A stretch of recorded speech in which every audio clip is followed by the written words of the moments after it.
હવે આ ભાજપ સરકારને હું એ કહેવા માગું છું, પહેલાં તો 1.5 મહિને આ યાદ કેમ આવ્યા કે 1.5 મહિને એને એમ કીધું કે સીએમને મળવા જાય, તો ત્યાં લગી આ બધા ભાજપના ધારાસભ્ય કે એના આગેવાનો પ્રમુખો એ બધા ક્યાં હતા?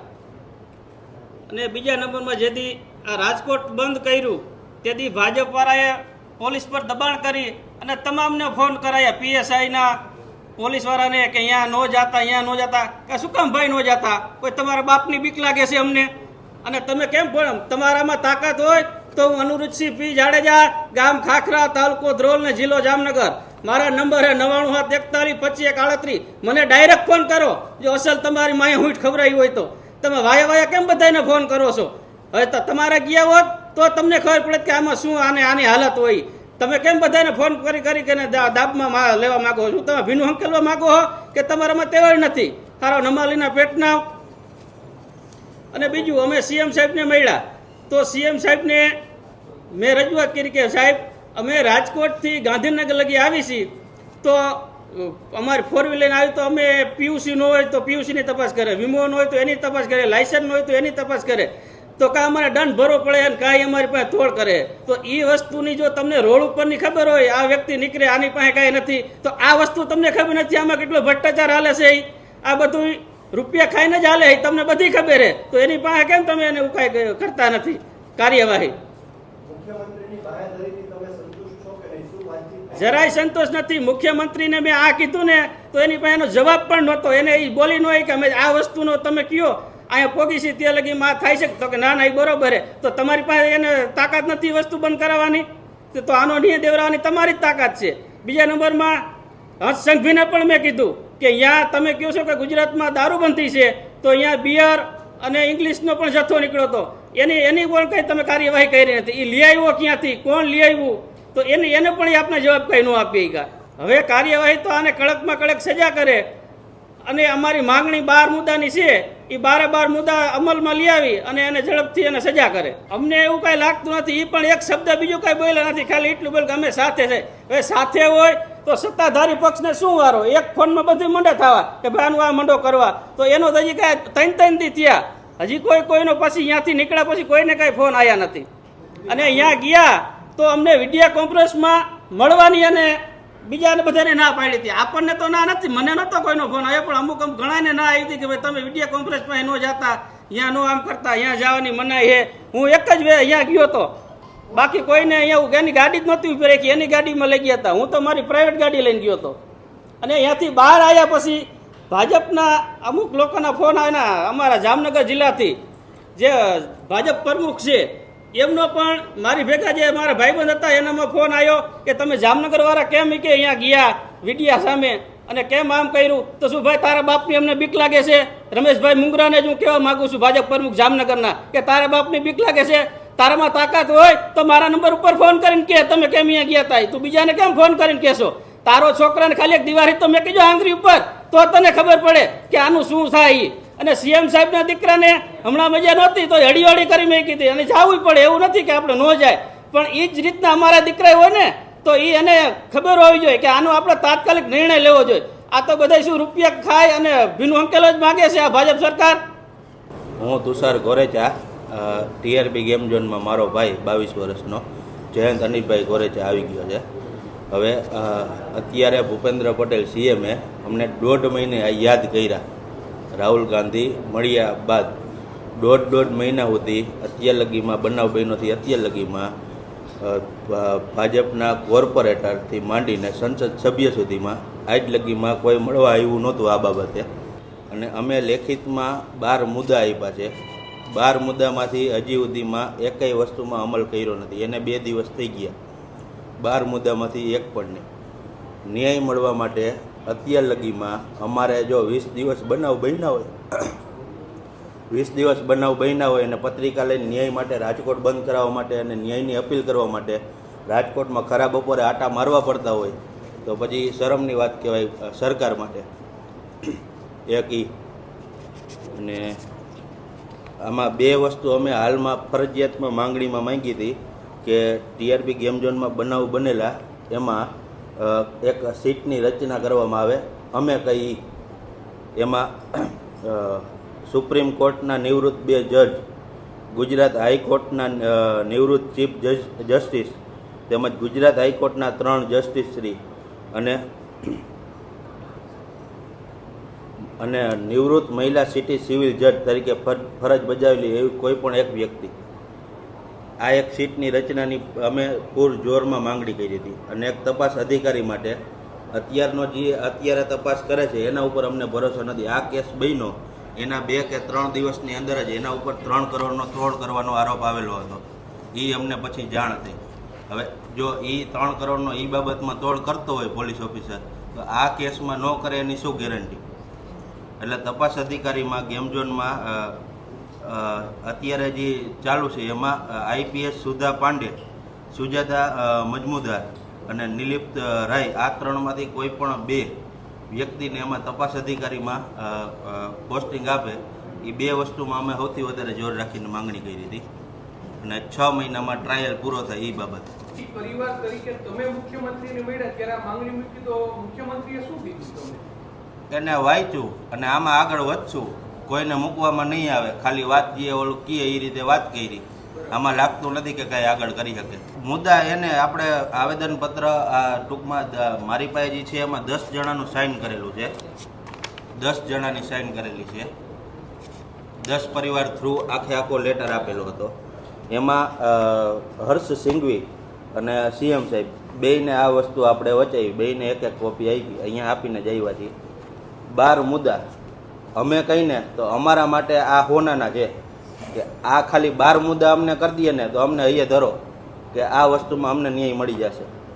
12 મુદ્દાની જ માંગણી હતી, બીજી કંઈ. અને આમાં કંઈ ખોટી માંગણી નથી અમારી કે નો બને એવી, એમ કે સરકારશ્રી દ્વારા આ વસ્તુ શક્ય નથી કે અમે જે માંગણી કરી એ પૂરી કરી શકીએ. અમે ને ગયા એટલે અમને કોઈ ઓળખતા નહોતા કે પીડિત પરિવાર છે કે કોણ છે. એ અમે અમારી રીતે બેહી ને એ આવ્યા એટલે બધા ઊભા થયા અને વાતચીત સૌની રીતે કરી. એને પૂછ્યું નહોતું અમને અંદર કે કોણ પીડિત પરિવાર છે કે કોણ ઓલું છે, બરાબર. પછી વાત એકબીજા હવે બધી વાત રાખી એટલે હું ઊભો થઈને વાત કરી મેં કે સાહેબ, એક ભાઈ હતા મારા મોરબીના, એને વાત કરી કે સાહેબ આમાં તો ઝાઝા જણા છે આમાં ગેમ ઝોનમાં, આ 28 કેમ બતાવે? તો ઓલા સાઈડમાં બેઠા હતા એને સાહેબે કીધું, આ ગૃહમંત્રીએ, એ કે તમારી પાસે સબૂત શું છે, બરાબર, ઓલા ભાઈને કે. એટલે હું બેઠો થયો એને કીધું કે સાહેબ હું ત્યાં રોજ જતો હતો ને ત્યાં કેટલા દિવસથી આવા બનાવ બનતા, 3-4 ફેરા આગ લાગી તોય ધ્યાન નહોતું દીધું, 5-6 ફેરા, આ 4-5 મહિનાથી 4-5ના હાથ ભાંગી ગયા તોય કોઈ ધ્યાન નહોતું દીધું ને આ 1.5 મહિનાથી વેલ્ડિંગ કામ ચાલુ હતું, બરાબર. ને આ પાસે ડીઝલ ને પેટ્રોલના ટેન્ક પડ્યા હતા અને થર્મોકોલના થપ્પા પડ્યા હતા. વેલ્ડિંગ કામમાં આગ લાગીને તાત્કાલિક બ્લાસ્ટ થયો, બરાબર. ને જો આવું બનાવ ન બન્યો ને ખોટું ન કર્યું હોય તો રાતે હું કામ ભેગું કર્યું? તો મને કે તમે બેસી જ આવી કે તમારે વાત નથી કરવી, તો વાત નહોતી કરવી તો અમને તેડાવ્યા શું કામ? આ હાથ સંગ્રીવ્યા, બરાબર. હા, એ કે તમે બેસી જાવ. તો હું ત્યાં ધીરે બોલ્યો, એના ધારાસભ્યને બધા સાંભળતા. હું કહું જો અમને અહીં તેડાવ્યા તો વાત નહોતી કરવી તો અમને હું જોવરાવત તેડાવ્યા કે આ દુનિયા આખી જોઈ કે આ પીડિત પરિવારને અમે તેડાવ્યા ભાઈ, બરાબર. અમને વાત નહોતી કરવા દેવી, અમારી માગ તો કોઈ સાંભળી નથી, બરાબર. તો અમને તેડાવ્યા તો હું અમારે એ વાતનો મને ખાલી 2 મિનિટ જ વાત કરવા દીધી. પછી તો અમે મળ્યા 10 થી 15 મિનિટ, 10 મિનિટ બસ. વાતમાં કઈ ઈ તો બોલ્યા જ નથી, આશ્વાસન દેવા માટે બોલાય. એને એમ કીધું કે હા અમે આમાં આગળ વધશું કે ન્યાય દેવરાવશું, પણ ન્યાય હું દેવરાવ એને કઈ લેખિતમાં અમને આપ્યું નથી. અમને બોલવા નથી દીધો તો પછી લેખિતમાં તંબુરો આપવાના છે એ બધા ખોટા છે. અહીંથી અમને છેતરીને લઈ ગયા ભાજપ વાળા બધા ખોટું બોલી. જે આશાબેન કાથડ છે ને એ મારા બેન થાય, જે ટીઆરબી ગેમ ઝોનની અંદર જોબ કરતા અને એમનું ડેથ થઈ ગયું. તો અમને કાલે મુખ્યમંત્રી આવાસે બોલાવવામાં આવ્યા હતા કે તમે ત્યાં આવો અને અમે તમને મળીએ. તો હું એટલું કહેવા માગું છું કે જ્યારે આ ટીઆરબી ગેમ ઝોનની ઘટના બની એના 3જા દિવસે કે બીજા દિવસે આપણા રાજ્યના ગૃહમંત્રી અને રાજ્યના મુખ્યમંત્રી કે જે અહીંયા આટો મારવા આવ્યા હતા તો પીડિત પરિવારોને કેમ ન મળ્યા, હું એમ કહું છું. અને જ્યારે આ મહિનો ઘટનાની 1 મહિનો થઈ ગયો, જ્યારે અમારે રોડ ઉપર પત્રિકા લઈને વેચવા જવું પડે, અમારે 3 દિવસના આંદોલન કરવા પડે અને અમારે કમિશનર કચેરીનો ઘેરાવ કરવો પડે, ત્યારે ક્યાં ગઈ હતી આ સરકાર? કે જે અત્યારે રાહુલ ગાંધી 1 મહિનાની અંદર અમને મળ્યા મહિનાની અંદર, અને જ્યારે રાહુલ ગાંધી મળીને ગયા કે અમે ન્યાય અપાવશું, ત્યારે રાજ્યના મુખ્યમંત્રી એમ કહે છે કે હવે તમે નિવાસ સ્થાને આવો. તો તમારે ત્યાંથી અહીંયા આવવું પડે પીડિત પરિવારોને મળવા માટે કે પીડિત પરિવારોની શું હાલ છે અને શું ચાલ છે. આ સરકાર માટે હું તો એમ કહું છું કે આ સરકારને ડૂબી મરવું જોઈએ. સરકાર પાસે કોઈ ઓપ્શન જ નથી, ન્યાય દેવા માટેનો કોઈ ઓપ્શન જ નથી, તો હું ન્યાય દેવાની આ સરકાર? 1.5 મહિના સુધી ભારતીય જનતા પાર્ટીના કોર્પોરેટરો, ધારાસભ્યો, સાંસદ સભ્યો, પક્ષના વિવિધ પદ ઉપર બેઠેલા માણસોમાંથી કોઈને પણ એ જનેતાના આંસુ લૂછવાનું મન ના થયું જેને પોતાના દીકરાની લાશ નહીં, અવયવો અને અંગોના ટુકડાઓ તમે આપ્યા છે. અને 1.5 મહિના દરમિયાન માનનીય રાહુલ ગાંધીજી એમની સાથે ઝૂમ કોલ ઉપર વાત કરી. 3 દિવસના રાજકોટ શહેર કોંગ્રેસ સમિતિના સાથીઓએ ઉપવાસ કર્યા, પોલીસ કમિશનર કચેરીનો ઘેરાવ કર્યો, રાજકોટ શહેર, રાજકોટના સમજદાર વેપારી, દુકાનદાર, નાગરિકોએ બંધ રાખ્યું. અને ફરી એકવાર રાહુલજીએ રૂબરૂ મુલાકાત બાદ એવી બાંહેધરી આપી કે તમને ન્યાય મળે ત્યાં સુધી અમે તમારી પડખે રહીશું અને અનુકૂળતા મળી તો દેશની પાર્લામેન્ટમાં પણ તમારા આ ન્યાયના પ્રશ્નને ઉપાડીશું. એ બાદ જ રાજ્યના ગૃહમંત્રી અને મુખ્યમંત્રીને પીડિત પરિવારોની યાદ આવી. એટલે આ દેશની સંસદમાં ગુજરાતની ભાજપ સરકારની ભૂમિકા એક્સપોઝ થવાની છે એવી બીકના પગલે કોઈ સાચી લાગણીથી પ્રેરાઈને પીડિતોને મળ્યા નથી. જેમ આશાબેન કાથડના પિતા ચંદુભાઈ કાથડે કીધું કે એમની મજાક અને મશ્કરી કરવામાં આવી છે, એ બોલવા માટે ઊભા થયા તો એમને ચૂપ કરી દીધા, એમને બોલવા ન દીધા. આ 12 જેટલી માગણીઓ જે પીડિત પરિવારો રજૂ કરી એમાંથી એક પણ માગણી સંતોષવાની ગેરંટી નહીં આપી, કશું જ એમને લેખિતમાં બાંહેધરી કે ખાતરી નથી આપી. તો સવાલ એ થઈ રહ્યો છે કે આ ગરીબ પીડિત પરિવારોની 1.5 મહિના બાદ તમે શા માટે હાંસી ઉડાવી રહ્યા છો? આ પીડિત પરિવારોની એટલી જ માગણી છે કે એમને નોન કરપ્ટ પ્રમાણિક અધિકારીઓ જોઈએ તપાસ ટીમમાં, વળતરની રકમ વધે, ફાસ્ટ ટ્રેક કોર્ટમાં એમનો કેસ ચાલે. શા માટે તમે હજી પીડિતોને આ પ્રમાણે વર્તન કરી રહ્યા છો? જે પીડિત પરિવારો 45 ડિગ્રીની ગરમીમાં રાજકોટ શહેર બંધ કરવા પત્રિકા લઈને રઝળવું પડે, એ પોતે જ પીડિત પરિવારો કહે એ પ્રમાણે રાજ્યની સરકાર માટે શરમનો વિષય હોવો જોઈએ. એટલે આ રાજ્યની સરકાર એ પીડિતોના મુદ્દે બિલકુલ પણ ગંભીર નથી.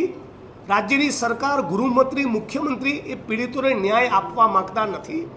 એટલે ના છૂટકે અમે બધા એક નિર્ણય કર્યો છે અગાઉની જાહેરાત મુજબ કે આવનારા ટૂંક સમયમાં મોટાભાગે 1 ઓગસ્ટથી મોરબીથી શરૂ કરીને એક ન્યાય યાત્રાનો પ્રારંભ કરીશું. મારા સાથી લાલજીભાઈ એ મુદ્દે વિગતવાર વાત કરશે, પણ એ વચ્ચે એક નાનકડો મુદ્દો કહી દઉં કે ગઈકાલે ઉનાકાંડના 8 વર્ષ પૂરા થયા અને આજે સવારે ઉનાકાંડમાં ભોગ બનનારા વશરામભાઈ સરવૈયાનો મારી પર ફોન હતો કે નામદાર ગુજરાત હાઈકોર્ટના આદેશને પગલે 4 એસઆરપીના કોન્સ્ટેબલો, 4 એસઆરપીના જવાનો અને 2 કોન્સ્ટેબલો એમ 6 પોલીસ કર્મીઓનું જે રક્ષણ આપેલું એમાંથી કોઈ જ કારણ બતાવ્યા વગર અચાનક ગઈકાલે મોડી રાત્રે 4 એસઆરપીના જવાનોનું રક્ષણ હટાવી લીધું છે. હવે ઉલ્લેખનીય છે કે 1.5 મહિનામાં ઉનાકાંડનો ચુકાદો આવવાનો છે. એટલે ઉનાકાંડના પીડિતોને લડવાની હિંમત મળે એ વાત તો દૂર રહી, એમનો હોંસલો, એમનો મોરલ સ્પિરિટ, એમનો નૈતિક જુસ્સો તૂટી જાય એવા બદાશયથી રાજ્યની સરકારે આ એસઆરપીના જવાનોની સિક્યુરિટી પણ હટાવી દીધી છે. ટીઆરપી ગેમ ઝોનની ઘટના પછી પીડિત પરિવારોને મુખ્યમંત્રીનું બોલાવવું એટલે મને ક્યાંક આમ એવું આશા જાગેલી કે આ મુખ્યમંત્રી ભલે રબર સ્ટેમ્પ કહેવાતા હોય, આ મુખ્યમંત્રી ભલે દિલ્હીના રિમોટ કંટ્રોલથી ચાલતા હોય, પરંતુ આ બાબતમાં એ કંઈક મૃદુ હોવાનું અને ખાસ કરીને જે ધાર્મિક હોવાનો એમનો જે ચહેરો છે એ જોતાં મને એમ લાગતું હતું કદાચ આ બહુ જ ઝડપથી પીડિત પરિવારોની વાત સાંભળીને એક્શનમાં આવશે. પણ જેમ ભીનું સંકેલવા સમિતિ એસઆઈટી રચાઈ છે એવી જ રીતે આમણે પણ એક લીપાપોથી કરવાનું અને માત્ર બોલાવીને વાત સાંભળવાનું નાટક કર્યું. આમ તો ન સાંભળ્યા બરાબરનું એમણે કામ કર્યું. આ બધું જોતાં પીડિત પરિવારો સાથે ચર્ચા થઈને એમને પણ લાગે છે કે આ સરકારની સામે લડ્યા સિવાય ન્યાય મળે એમ નથી. એટલે મોરબીથી શરૂ કરીને 1 ઓગસ્ટ તારીખ આગે પાછી એકાદ દિવસ થાય પણ ખરી, બધા બાકીના મિત્રો સાથે ચર્ચા પણ કરશું, પણ ઓગસ્ટની શરૂઆતથી લઈ અને 15મી ઓગસ્ટ સુધી સળંગ 15 દિવસની પદયાત્રા જે છે એ અહીંથી અમદાવાદ સુધીની, અને એક કાર્યક્રમ એવો કે એમાં પીડિત પરિવારો પણ હશે અને કમસે કમ અલગ અલગ જે લોકો આ લડાઈ લડવા માગે છે એવા લડાયક સાથીઓ એક પછી એક શહેરો એટલે મોરબીથી શરૂ કરીને ટંકારા, ટંકારાથી અહીંયા રાજકોટ અને રાજકોટથી ચોટીલા, ચોટીલાથી સાયલા, સાયલાથી સુરેન્દ્રનગર, સુરેન્દ્રનગરથી વિરમગામ અને વિરમગામથી સાણંદથી અમદાવાદ સુધીની એક યાત્રા 15મી ઓગસ્ટે ગુજરાતમાં એક મહાધ્વજવંદનનો કાર્યક્રમ થશે. કારણ કે ગુજરાતના લોકોની એક જુદા પ્રકારની ન્યાયના જંગની લડાઈ, આઝાદીની લડાઈએ 15મી ઓગસ્ટે અમે મહાધ્વજવંદનનો કાર્યક્રમ કરશું. આ કાર્યક્રમ દરમિયાન પદયાત્રામાં દેશભરમાંથી વિવિધ લોકો અને સંગઠનના લોકો એ અલગ અલગ સ્થળ ઉપર આવશે. એટલે આ આખી ગુજરાતમાં જે અત્યારે ભ્રષ્ટાચાર અને અન્યાય થઈ રહ્યો છે એના વિરુદ્ધની લડાઈનો એક રીતે તો આ જનતાની લડાઈ ગણાશે. અમદાવાદથી વડોદરા, વડોદરાથી ભરૂચ અને ભરૂચથી સુરત, કારણ કે ગૃહમંત્રી પોતે સુરત રહે છે. હાલના આમ પ્રમુખ તરીકે જે ભાજપના છે એ પણ સુરતમાં રહે છે અને સરકાર સુરતથી ચાલે છે અને દિલ્હીથી ચાલે છે. એટલે સુરત તક્ષશિલાનું આખી જે ઘટના બની અને ત્યાં ન્યાય નહીં મળ્યો, 5 વર્ષ પછી પણ એ લોકો ન્યાય ઝંખે છે.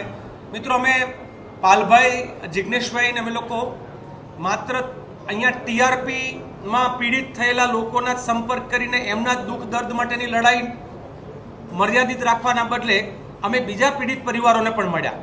મોરબીના પીડિત પરિવારો સાથે બેઠક કરી, એમની વેદનાને સમજવાની કોશિશ કરી. વડોદરાના હરણીના પીડિત પરિવારોને મળ્યા, ત્યાં બેઠક કરી.